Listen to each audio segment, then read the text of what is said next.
কে খায় না রে ভাই? আমার হেডের ভিতরে তো সুদ আছে, আফসারির এই রুমালটাও তো সুদে আছে, এই যে কলমটা দিয়ে লিখতেছে বড়টা বলে।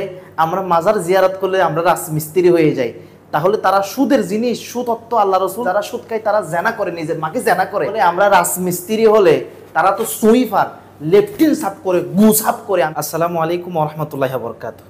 কোনো সুন্নি বক্তা কিছু করলে, কোনো সুন্নিরা কিছু করলে ময়দান ফাটা ফেলবে তাদের ইউটিউবারগুলা, মানে আমার কথাগুলো একটু গায়ে লাগে, মানে তাদের গুম হারাম হয়ে যায়।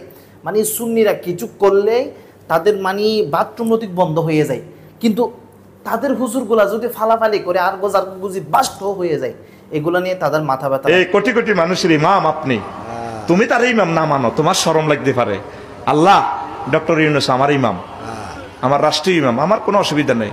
আল্লাহ তুমি তার সাথে আমাকে হাসন নসর করো। যাক, এটা শোনার পরে শুধু একটা কথা বলবো, এগুলো নিয়ে আমার কোনো মাথা ব্যথা নাই, কোনো দুঃখ নাই।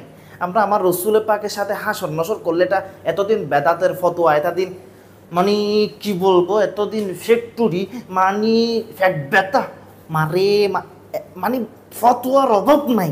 এখন কিন্তু তারা ইউনূসের সাহেব কি করবে, হাসন নাসর করবে।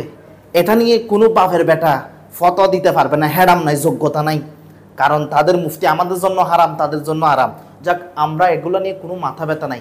আমরা আমার নবীর সাথে হাসন নাসর করব, একসাথে জান্নাতে যাব, এটা আমরা বললে বেদাত হয়ে যায়। এখন তারা ডক্টর ইউনূসের সাথে যাবে, আল্লাহ তাদেরকে ওদের সাথে যাওয়ার তৌফিক দান করুক, এবং আমরা যারা সুন্নি আছি আমাদেরকে নবীর সাথে যাওয়ার তৌফিক দান করুক। এবং আরেকটা বক্তব্য আপনাদের শোনাবো। সুদের বিরুদ্ধে, সুদের পক্ষে করতেছে। গ্রামীণ ব্যাংকটা কি উনি মালিক? 35 লাখ মানুষ, এটা প্রত্যেকে গ্রামীণ ব্যাংকের মালিক। উনি মেসেজ দিছে, প্রত্যেকে স্বাবলম্বী হয়েছে। সুদ কে খায় না রে ভাই? আমার হেডের ভিতরে তো সুদ আছে, আফসারির এই রুমালটাও তো সুদে আছে, এই যে কলমটা দিয়ে লিখতেছে বড়টা বড়টা কথা কয়, এখন আপেল খাইয়ে আছে, আপেলটাও তো সুদি পয়সা দিয়ে ইম্পোর্ট করা হয়েছে। এখানে সবচেয়ে একটা দুঃখের বিষয় হচ্ছে যে উনি একজন হুজুর হয়ে তাহলে উনি নিজেও সুদ খায়, তাহলে এতদিন ফতোয়া দেওয়ার কি দরকার ছিল?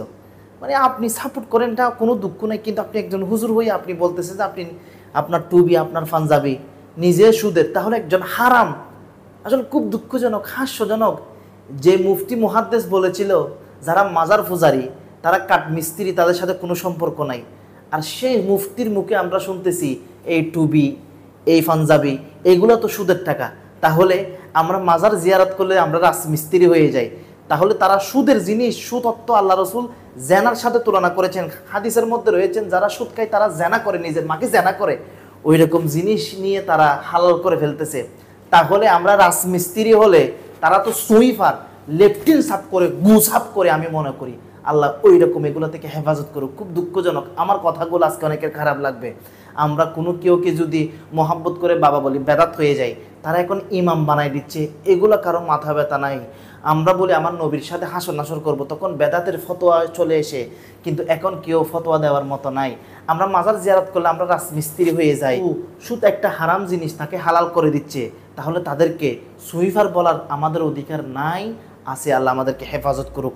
আজকে আমার কথাগুলো অনেকের খারাপ লাগতে পারে, কিন্তু এগুলো অনেক দুঃখ নিয়ে তুলে ধরেছি। আল্লাহ আমাদেরকে ওই রকম 2 টাকার যতক্ষণ ফাতরবাদ ততক্ষণ আশীর্বাদ, ওই রকম মুফতিগুলা থেকে হেফাজত করুক। আমি মনে করি আহলে সুন্নাত ওয়াল জামাত এটা হক, এটা এক মুখে 2 কথা বলেন, এটা আমি গর্ব করি। আল্লাহ আমাদেরকে হেফাজত করুক। আমার পেজ চলে যাবে, সব কিছু চলে যাবে, আমি যতদিন বেঁচে থাকবো হকটাও তুলে ধরবো। আল্লাহ আমাদেরকে হেফাজত করুক। আসসালামু আলাইকুম ওয়া রাহমাতুল্লাহি ওয়া বারাকাতুহু।